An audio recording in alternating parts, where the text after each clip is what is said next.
Hello students, we are live now. Welcome to SIS online class. I am Ankit Bhatt and I am going to continue with your revision exercise of chapter 3. Okay. Students, I have to discuss your last class of question number D. Okay, and C I have to given you your homework. Okay, so firstly we will discuss question number C. Okay, is it possible to have a regular polygon each of whose exterior angle is 85 degree? Why? Okay, तो questions दिया गया है जिसको each exterior angle 85 किसी polygon का हो सकता है, बताना है यस और no. Okay, so each exterior angle का फॉर्मूला अप्लाई करेंगे.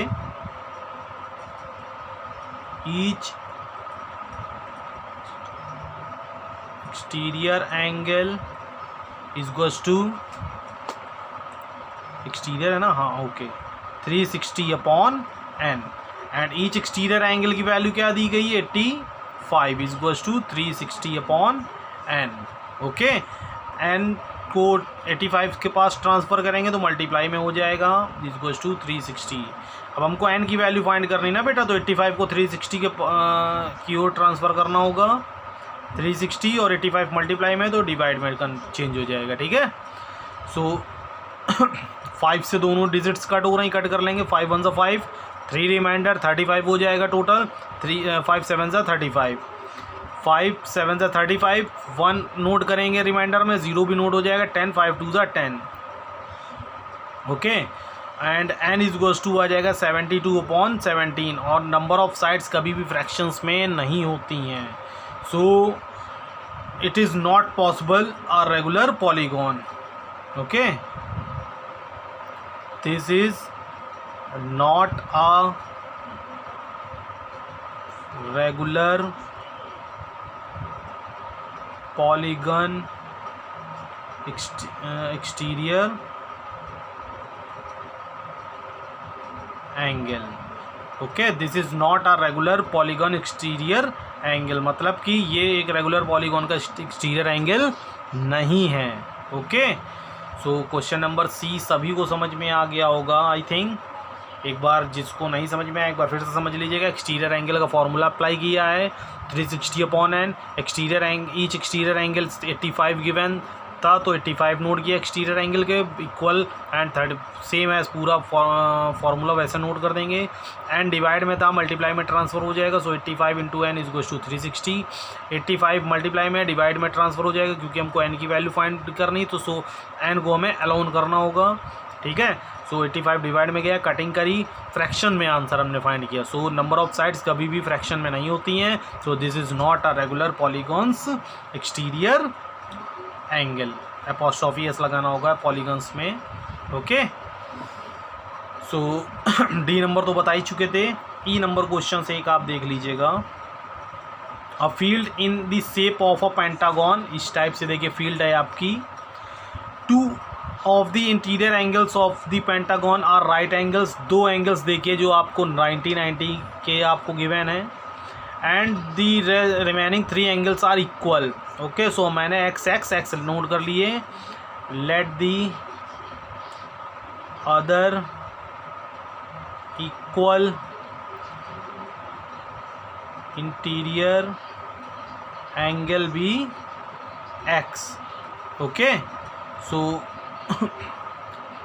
sum of interior angle of a pentagon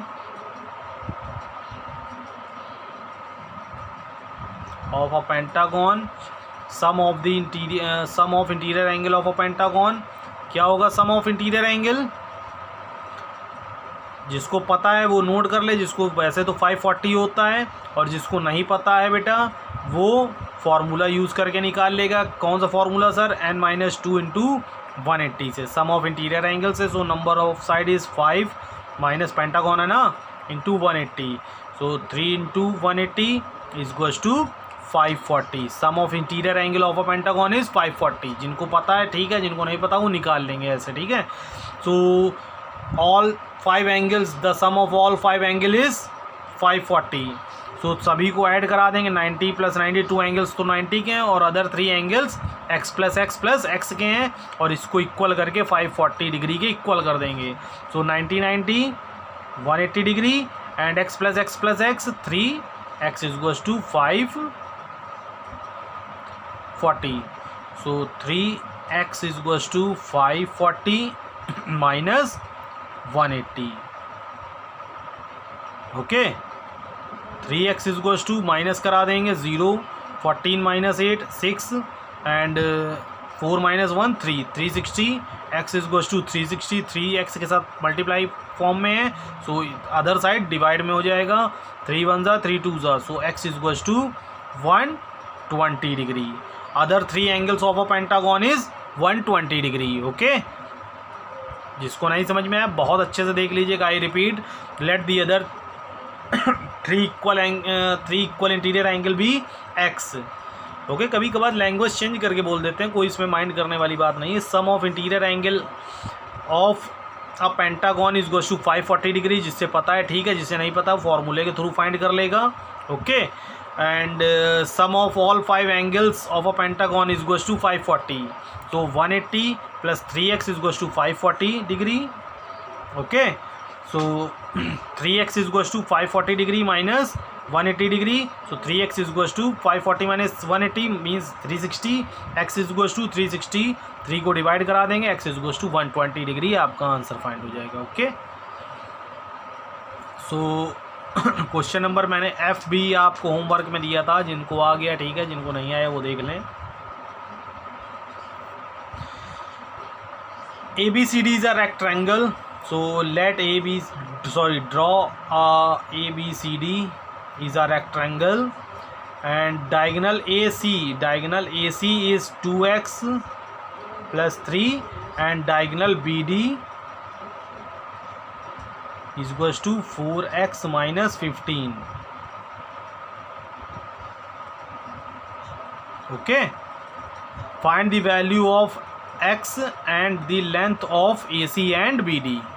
okay. पहले x निकालना, फिर AC डायगोनल्स में जो x की वैल्यू आएगी पुट कर देना, AC और BD डायगोनल्स फाइंड हो जाएंगी. Okay. So in rectangle diagonals are equal. बस इतना लिखना है. इन रेक्टेंगल, जिसको प्रॉपर्टी जिसने अच्छे से रीड करी होगी पता होगा उसको, डायगोनल्स क्या होती हैं? इक्वल होती हैं. In rectangle the diagonals are equal. Okay. So AC is equals to किसके कर देंगे? BD के. AC इज इक्वल्स की वैल्यू 2x + 3 गिवन है एंड BD की वैल्यू 4x - 10 गिवन है. ओके. सो 10 को अदर साइड ट्रांसफर कर रहे हैं. So this is 2x + 3 + 10 is equals to 4x. 10 को लेफ्ट हैंड साइड ट्रांसफर किया तो माइनस से प्लस में कन्वर्ट हो जाएगा. So this is 2x + 13 is equals to 10 + 3 13 is equals to 4x. ठीक है. 2x को राइट हैंड साइड ट्रांसफर कर रहे हैं तो 13 is equals to 4x - 2x. तो 13 is equals to 4x - 2x 2x. Okay. So 13 is equals upon 2 is equals to x. Okay. So x is equals to 2 का divide कराएंगे 13 में तो answer क्या होगा? कुछ लोगों को तो डायरेक्ट पता होगा. 6 2 ज़ा 12, 1 कैरी, पॉइंट लगा के 0, 6 5 ज़ा 6.5. x की वैल्यू क्या आ गई? 6.5. तो diagonal AC is equals to 2x + 3. So 2 and value of x is 6.5 + 3.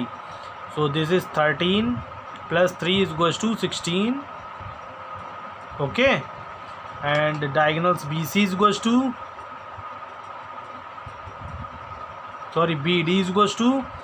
4x - 10. So 4 into 6.5 minus 10.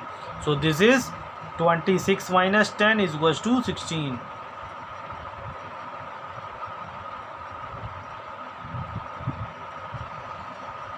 Okay.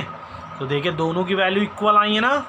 Diagonals equal ही होती हैं ना भाई, कभी मैंने वही तो प्रॉपर्टी लगाई, AC इक्वल्स टू BD, तो डायगोनल्स भी क्या आपकी निकलेंगी equal. Okay, so I think सभी को समझ में आ गया। अगर वीडियो भी 10 मिनट से अब हो गया, सो बाय, टेक केयर।